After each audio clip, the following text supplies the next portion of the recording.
The prevailing narrative is a calculated distraction.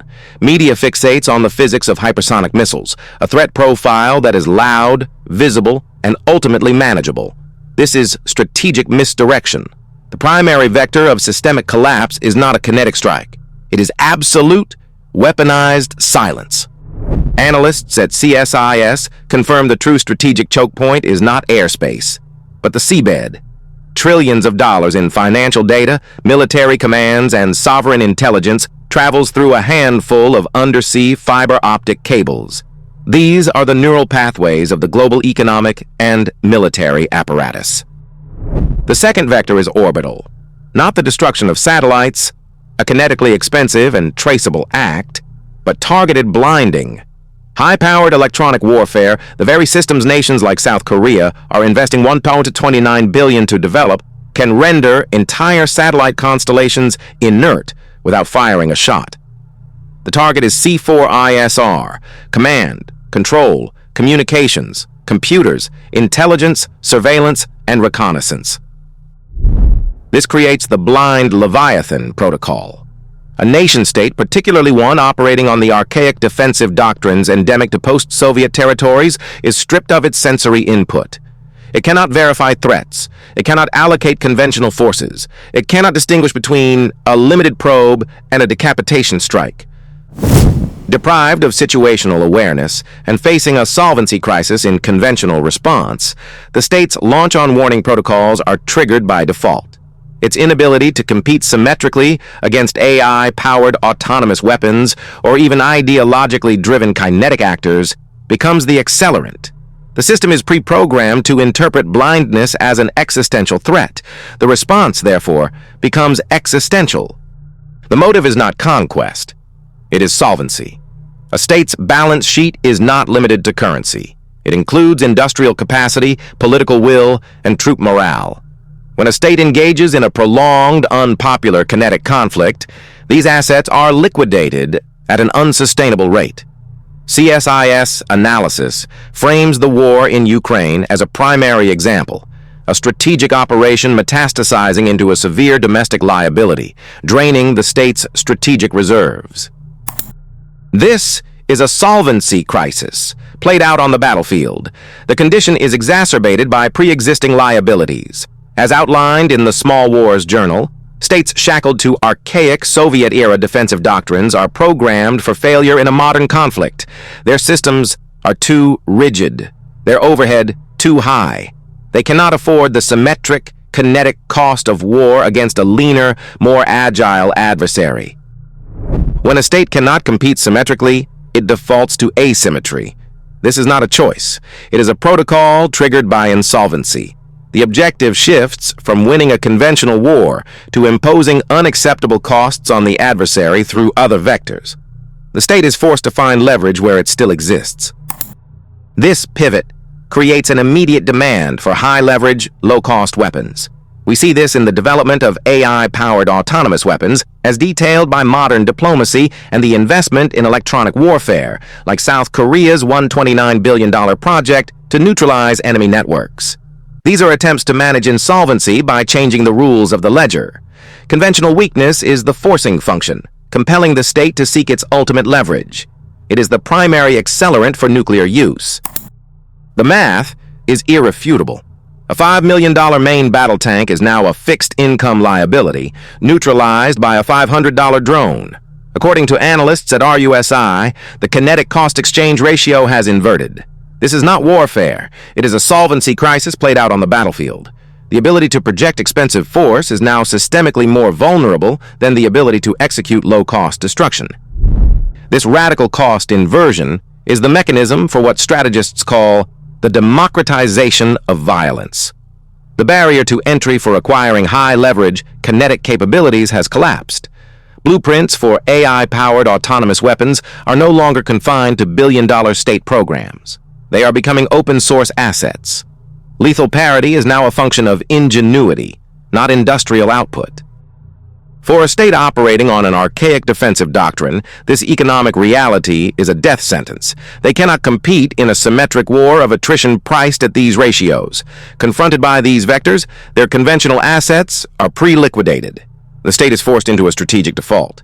Its only remaining leverage is the one asset whose use guarantees a market reset, its ultimate deterrent. The consensus narrative misidentifies regional instability as the primary risk. This is a critical error. Locations like Southern Africa are not the cause. They are the symptom. They function as gray zone laboratories, strategic staging areas for testing high-leverage asymmetric vectors outside the view of conventional deterrence protocols. Within these gray zones, the next generation of kinetic threats are beta-tested and deployed.